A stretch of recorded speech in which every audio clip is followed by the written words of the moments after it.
চিত্রকূটে অবস্থিত একটা সাধারণ ফ্ল্যাট বাড়ি, আমার আপনার বাড়ির মতোই একটা সাদামাটা বিল্ডিং। কিন্তু এই সাধারণ বাড়িটার সামনে যে ফেরিওয়ালা ঘুরে বেড়াচ্ছে, সে কোনো সাধারণ ফেরিওয়ালা নয়। যে লোকটা ওই দূরে বসে চা খেতে খেতে এই বাড়িটার উপর নজর রাখছে, সেও কোনো সাধারণ লোক নয়।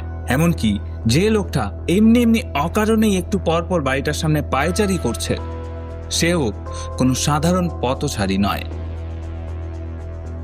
ওনারা সবাই সিবিআই এর এক একজন দুদে অফিসার, এবং বেশ কিছুদিন ধরেই তারা নানান রকম ছদ্মবেশে এই বাড়িটার উপর নজর রাখছে।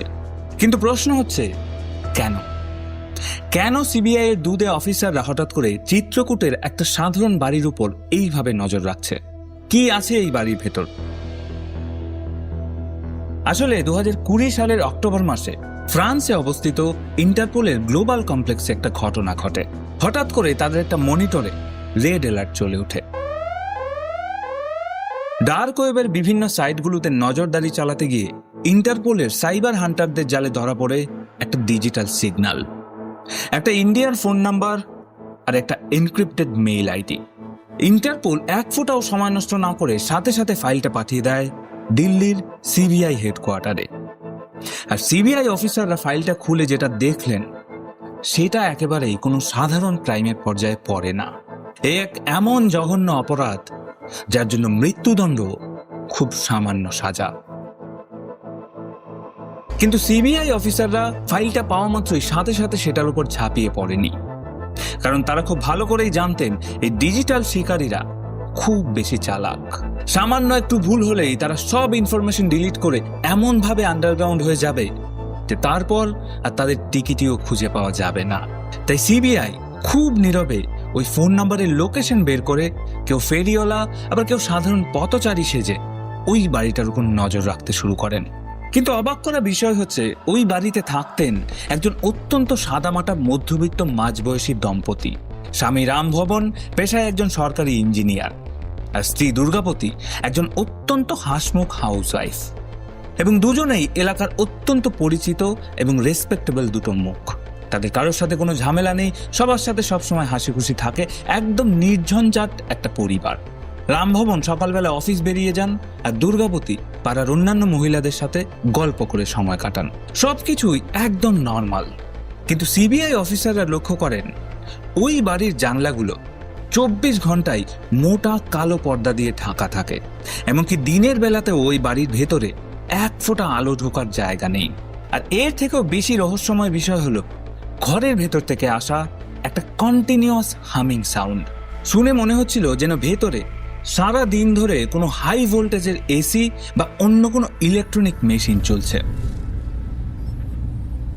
যাই হোক, তো এইভাবে প্রায় 1 মাস ওই বাড়িটার উপর নজর রাখার পর 17 নভেম্বর 2020, তখন ভোর 4টে বাজে। চিরকুটের ওই শান্ত গলিটা তখনও গভীর ঘুমে আচ্ছন্ন। ঠিক তখনই হঠাৎ করে বাড়ির দরজা ভেঙে ভেতরে ঢুকলেন সিবিআই এর কয়েকজন দুদে অফিসার, এবং ভেতরে ঢুকেই দেখলেন তাদের সামনে দাঁড়িয়ে আছে ওই বাড়ির ভাড়াটিয়া রামভবন। রামভবনের চোখে মুখে এমন একটা আতঙ্ক, যেন সে অনেক আগে থেকেই জানতো একদিন না একদিন তার জীবনে এই দিনটা আসবেই। নমস্কার, আমি অপূর্ব।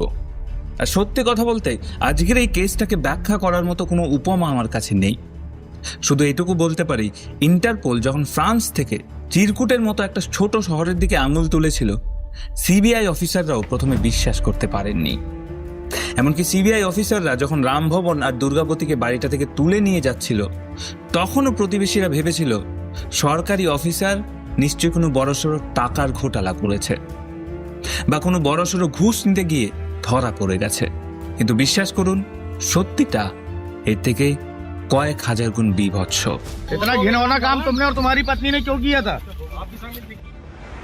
একটা সাধারণ এসির আওয়াজ আর জানলায় ভারী কালো পর্দার আড়ালে রামভবন গড়ে তুলেছিল এমন এক সাম্রাজ্য, যার কথা শুনলে রীতিমতো শিউরে উঠবেন।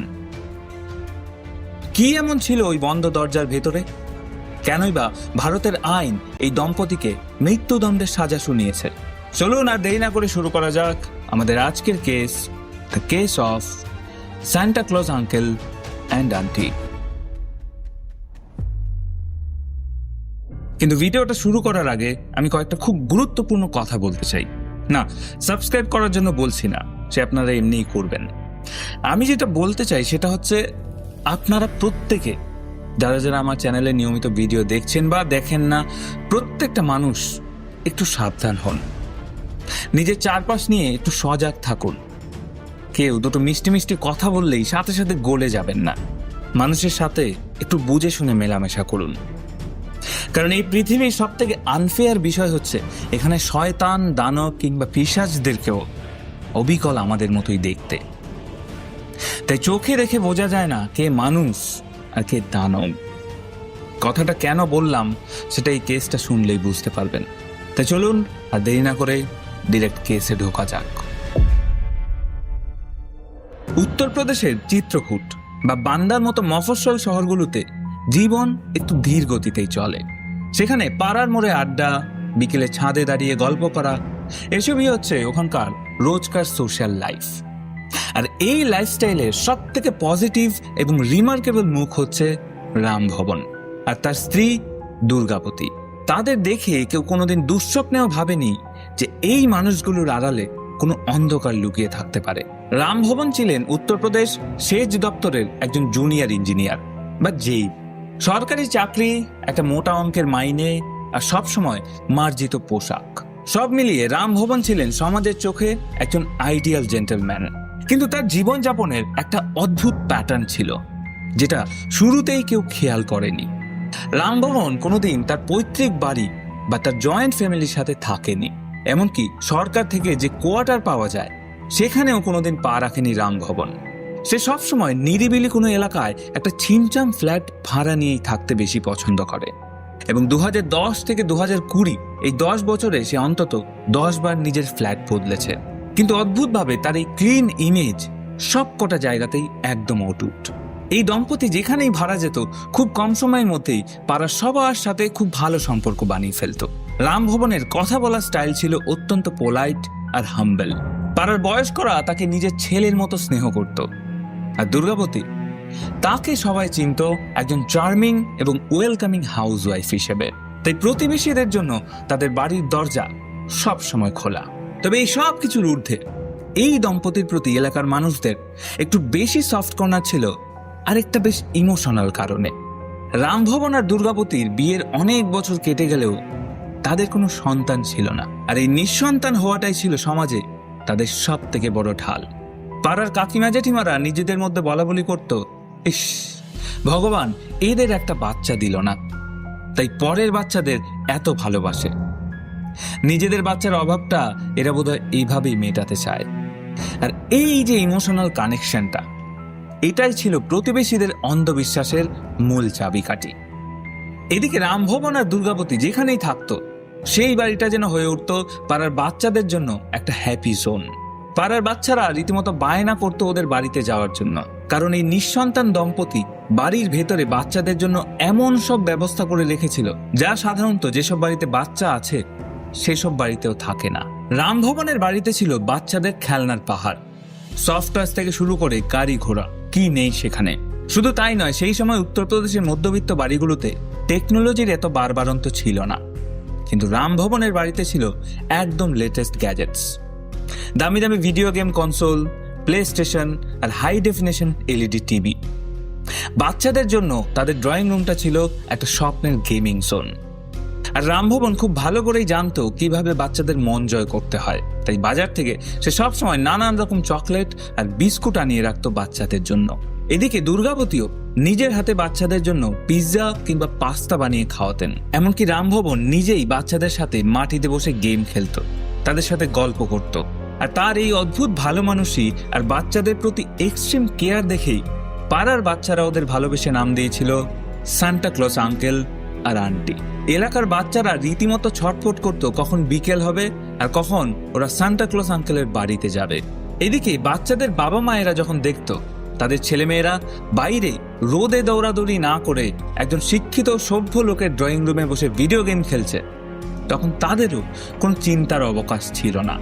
গোটা পাড়া তখন এটাই ভাবত, এই দম্পতি নিঃসন্তান হয়েও যেন কয়েকশো বাচ্চার মা বাবা হয়ে উঠেছে। কিন্তু তখন কেউ একবারের জন্য ভেবে দেখেনি কেন এই দম্পতি বারবার ফ্ল্যাট চেঞ্জ করে, কেন তারা সরকারি কোয়ার্টারে না থেকে আলাদা বাড়িতে ভাড়া থাকে, আর সব থেকে রহস্যময় ব্যাপার ছিল কেন ওই বাড়ির জানলাগুলো 24 ঘন্টা কালো পর্দা দিয়ে ঢাকা থাকে। এই জেন্টলম্যান ইমেজের আড়ালে রাম ভবন তৈরি করেছিল ডার্ক ওয়েবের এমন এক ভয়ঙ্কর নীল নকশা, যেখানে আন্তর্জাতিক বাজারে বিক্রি করা হতো এই বাচ্চাদের শৈশব। আগে হ্যাঁ, রামভবন তার ইঞ্জিনিয়ারিং এর ব্রেন খাটিয়ে একটা সাধারণ ড্রয়িং রুমকে বানিয়ে ফেলেছিল একটা সাইবার ক্রাইম ল্যাব। বাইরে থেকে দেখে যখন সবাই ভাবতো এটা নিখাত ভালোবাসা, তখন পর্দার আড়ালে তৈরি হচ্ছিল এক বীভৎস নরক। 17 নভেম্বর 2020 ভোর 4টে সিবিআই এর অফিসাররা যখন রামভবনের ড্রয়িং রুমে পা রাখলেন, প্রথম কয়েক মিনিট তাদের মনে হচ্ছিল তারা বোধহয় কোনো ভুল অ্যাড্রেসে ঢুকে পড়েছে।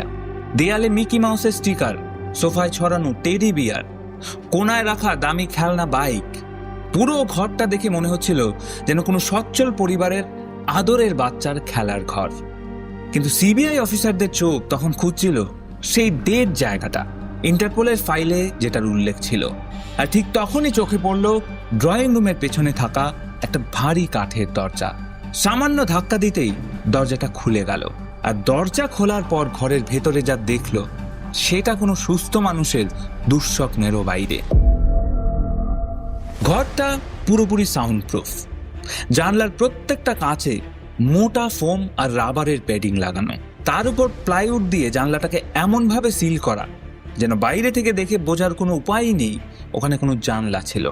তার উপর আবার ঝোলানো ছিল কালো মখমলের পর্দা, এবং এই সব কিছু মিলে ঘরের ভেতরে 1 ফোঁটা আলো ঢোকারও জায়গা নেই। দিনের বেলাতেও ঘরের ভেতরে খুঁটখুঁটে অন্ধকার।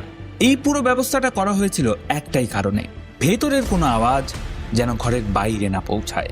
সিবিআই অফিসাররা যখন সুইচ টিপে আলো জ্বাললেন, মুহূর্তের মধ্যে ঘরটা একটা হাইটেক স্টুডিও হিসেবে ধরা দিল। ঘরের এক কোনায় সাজানো দামি দামি ট্রাইপড, 3টে ডিএসএলআর ক্যামেরা আর একটা গোপ্রো, আর তার সাথে সিলিং থেকে ঝুলছে প্রফেশনাল স্টুডিও লাইট।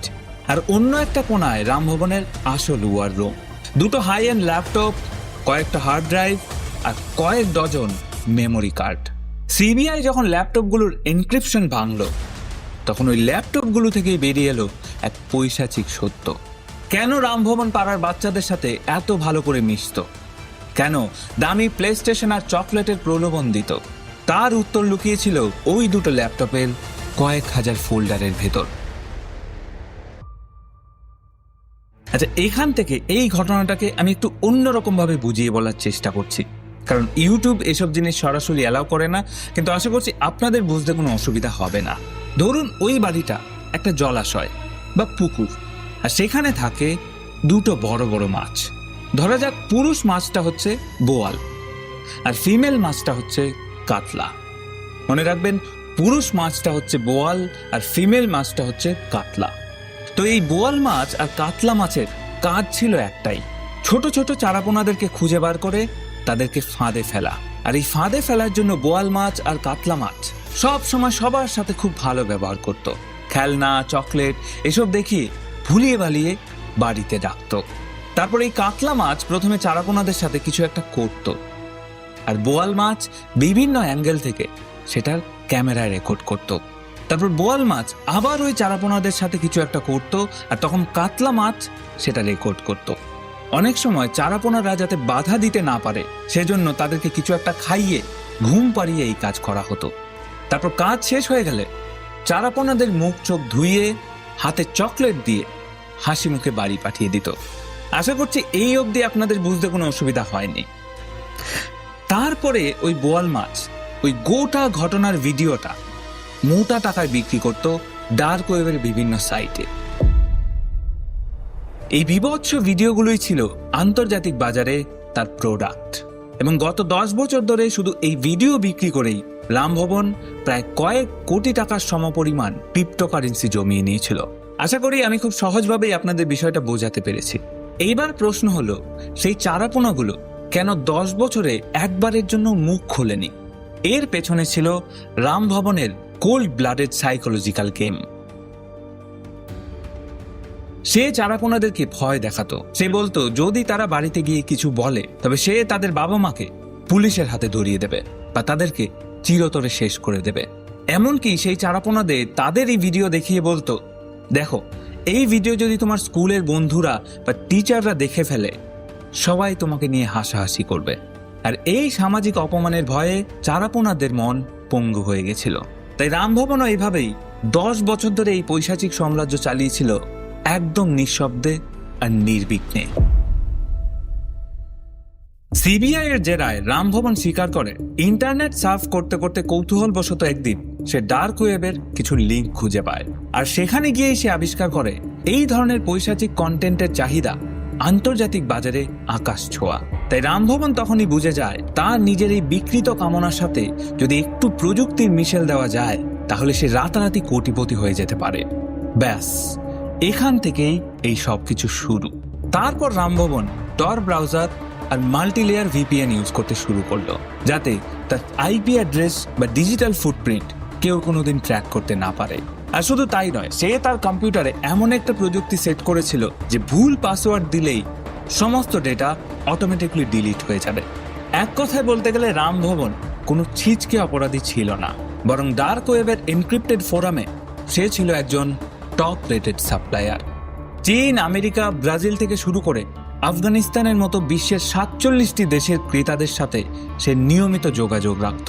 প্রিমিয়াম সাইটগুলোতে এক একটা ভিডিওর জন্য সে কয়েক হাজার ডলার পর্যন্ত দর হাঁকাতো। আর এই পুরো লেনদেনটাই চলতো ক্রিপ্টোকারেন্সিতে, বিশেষত মনেরোতে। বিটকয়েন কিছুটা ট্র্যাক করা গেলেও যেতে পারে, কিন্তু মনেরো ট্র্যাক করা প্রায় অসম্ভব। রামভবন এই টেকনিক্যাল লুপহোলগুলো খুব ভালোভাবেই জানত। এজন্যই 10 বছরে শুধু এই ভিডিও বিক্রি করেই সে প্রায় কয়েক কোটি টাকার সমতুল্য ক্রিপ্টো জমিয়ে নিয়েছিল। এমনকি সে এইসব কন্টেন্টের একটা সাবস্ক্রিপশন মডেলও চালাতো, মানে নির্দিষ্ট কিছু ক্রেতা তাকে মাসে মাসে টাকা দিত শুধুমাত্র এইসব কন্টেন্ট দেখার জন্য। ভাবতে পারছেন? সিবিআই তল্লাশিতে বাচ্চাদের খেলনা গাড়ির ভেতর বা ড্রেসিং টেবিলের গোপন ড্রয়ার থেকে এমন কিছু মেমোরি কার্ড পাওয়া যায় যেগুলোর এনক্রিপশন ভাঙতে প্রায় কয়েক সপ্তাহ সময় লেগে গেছে ফরেনসিক বিশেষজ্ঞদের। এনক্রিপশন ভেঙে ওই মেমোরি কার্ডগুলো থেকে প্রায় 2 লাখেরও বেশি ভিডিও এবং ছবি উদ্ধার করে সিবিআই। রামভবন ভেবেছিল ডার্ক ওয়েবের সেই অদৃশ্য সুরঙ্গে সে চিরকাল ধরাচর বাইরেই থেকে যাবে, কিন্তু শেষ পর্যন্ত এই প্রযুক্তির অহংকারী কাল হলো তার। একদিন একটা ভিডিও আপলোড করার সময় হয়তো ভিপিএন অন করতে ভুলে গিয়েছিল রামভবন, অথবা এনক্রিপ্টেড মেল সার্ভারে কোনো টেকনিক্যাল গ্লিচ হয়ে গিয়েছিল। ঠিক সেই মুহূর্তে ফ্রান্সের লিওনে অবস্থিত ইন্টারপোলের সাইবার উইংয়ের অ্যালগোরিদমে একটা ইন্ডিয়ান আইপি অ্যাড্রেস 1 সেকেন্ডের জন্য ফ্ল্যাশ করে ওঠে। আর ওই 1 সেকেন্ডই যথেষ্ট ছিল রামভবনের পুরো হিস্ট্রি ট্র্যাক করার জন্য। ইন্টারপোল সঙ্গে সঙ্গে সেই আইপি অ্যাড্রেসের সাথে লিঙ্কড মোবাইল নাম্বার আর ইমেল আইডি ডিটেক্ট করে ফেলে। ডার্ক ওয়েবের অন্ধকার গলিতে রামভবনের 10 বছরের সাম্রাজ্য মুহূর্তের মধ্যেই তাসের ঘরের মতো ভেঙে পড়ল। ইন্টারপোল সাথে সাথে তথ্যটা পাঠিয়ে দিল দিল্লির সিবিআই সদর দপ্তরে, আর সেই ফাইলটা থেকে জন্ম নিল অপারেশন মেঘ চক্র। সিবিআই যখন রামভবনের ওই বাড়িটা সিল করছে, পাড়ার মানুষেরা তখন অবাক হতেও ভুলে গেছে। যে মানুষটাকে তারা সান্টা ক্লজ আঙ্কেল বলে ডাকত, যার কাছে চোখ বন্ধ করে বাড়ির চাবি পর্যন্ত দিয়ে চলে যেত, তার আসল চেহারাটা যে এইরকম হতে পারে সেটা কেউ কোনোদিন কল্পনাও করেনি। সিবিআই অফিসাররা যখন এক একটা হার্ড ড্রাইভের ডেটা রিকভার করছিলেন, তাদের চোখের সামনে ভেসে উঠছিল কয়েকশো নিষ্পাপ শিশুর তছনছ হয়ে যাওয়া শৈশব। গ্রেফতারের পর সিবিআই এর দীর্ঘ তদন্ত শেষে রামভবন আর দুর্গাপতির বিরুদ্ধে 700 পাতার একটা বিশাল চার্জশিট ফাইল করা হয়। এর মধ্যে ছিল 74 জন সাক্ষীর বয়ান আর ফরেনসিক ল্যাবের অকাট্য রিপোর্ট। কিন্তু প্রায় 10 বছরের পৈশাচিকতা, 2 লক্ষেরও বেশি ভিডিও আর ডার্ক ওয়েবের সেই অদৃশ্য সাম্রাজ্য, এই সব কিছুকে হার মানিয়ে আইনি লড়াইয়ে জেতাটা ছিল সিবিআই এর জন্য একটা বিশাল বড় চ্যালেঞ্জ। 5 বছর থেকে 42 বছর বয়সী প্রায় 33 জনকে অফিসিয়ালি ভিকটিম হিসেবে শনাক্ত করতে সম্ভব হয়েছে।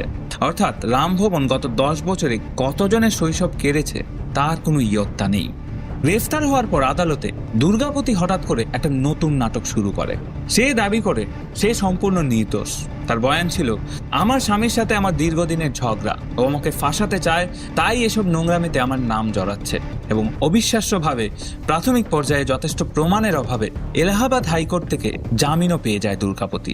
তবে 2023 সালে জুনে যখন ট্রায়াল শুরু হলো তখন সমস্ত হিসেব বদলে যায়। সিবিআই সবার প্রথমে উদ্ধার করা ভিডিওগুলোর ব্যাকগ্রাউন্ড, ঘরের আসবাব এবং শিশুদের পোশাক দেখে ভিকটিমদের শনাক্ত করার চেষ্টা করে এবং সেই সব ভিকটিমদের ট্রমা বা ভয় কাটাতে সিবিআই মহিলা অফিসার এবং শিশু বিশেষজ্ঞদের সাহায্য নেয়। ধারা 164 CRPC অনুযায়ী বিচারকের সামনে শিশুদের জবানবন্দি রেকর্ড করা হয়, আর সেই জবানবন্দি শুনে আদালত কক্ষ স্তব্ধ হয়ে যায়। মাত্র একটি 8 বছরের শিশু বিচারক প্রদীপ কুমার মিশ্রের সামনে দাঁড়িয়ে কাঁদতে কাঁদতে বলেছিল, আঙ্কেল যখন আমাকে কষ্ট দিত আন্টি তখন পাশেই বসে থাকতো, আন্টি তো আমাকে চকলেট দিয়ে ঘরে রাখতো, পরে বলতো কাউকে বললে মা বাবাকে মেরে ফেলবে। এই একটা বয়ানই যথেষ্ট ছিল। তার সাথে সাথে ভিডিওতে দুর্গাপতির সক্রিয় উপস্থিতিও প্রমাণ হয় এবং অবশেষে এই কেসের রায় ঘোষণার ঠিক 2 দিন আগে দুর্গাপতিকে আবার গ্রেফতার করা হয় এবং ফাইনালি 20 ফেব্রুয়ারি 2026, মানে আজ থেকে প্রায় 2 মাস আগে, জাজ প্রদীপ কুমার মিশ্র তার রায়ে বললেন, এই অপরাধ ভারতের ইতিহাসে একটা বিরলতম অপরাধ। তিনি স্পষ্ট জানিয়ে দেন, এই দম্পতির সংশোধনের কোনো প্রশ্নই ওঠে না, কারণ এরা শিশুদের বিশ্বাসকে স্রেফ একটা ব্যবসায়িক পণ্যে পরিণত করেছিল। তাই ভারতীয় দণ্ডবিধি, IPC, পক্সো অ্যাক্ট এবং IT অ্যাক্টের আন্ডারে রাম ভবন এবং দুর্গাপতি দুজনকেই মৃত্যুদণ্ডের সাজা দেওয়া হয়। যদিও ভারতে মৃত্যুদণ্ডের রায় এখন কার্যকর হয় না, তবে এই রায় থেকে এই অপরাধের নিকৃষ্টতা খুব ভালো মতো বোঝা যায় এবং এই রায়ের মাধ্যমেই 10 বছরের এই দীর্ঘ অন্ধকার অধ্যায়ের সমাপ্তি হয়। সান্টাক্লজ আঙ্কেল আর আন্টির সেই মুখোশটা আর চিরতরে ধুলোয় মিশে গেছে। 2026 সালের এই ঐতিহাসিক মৃত্যুদণ্ডের রায় হয়তো আইনিভাবে এই অধ্যায়ের ইতি টেনেছে, কিন্তু যে ক্ষত এই 33 জন শিশুর মনে রয়ে গেছে তা কি কোনোদিন সত্যিই মুছবে? তাই এই কেসটা আমাদের কাছে কিন্তু একটা বিরাট বড় ওয়েক আপ কল। তাই আপনাদের সবাইকে বলছি, আপনাদের বাড়িতে যে খুদে সদস্যরা আছে তাদের সাথে প্লিজ একটা বন্ধুত্বপূর্ণ সম্পর্ক তৈরি করুন, তাদের ছোট ছোট পরিবর্তনের দিকে নজর রাখুন। এটা শুধু এখন দায়িত্ব নয়, বরং বেঁচে থাকার প্রয়োজনীয় শর্ত।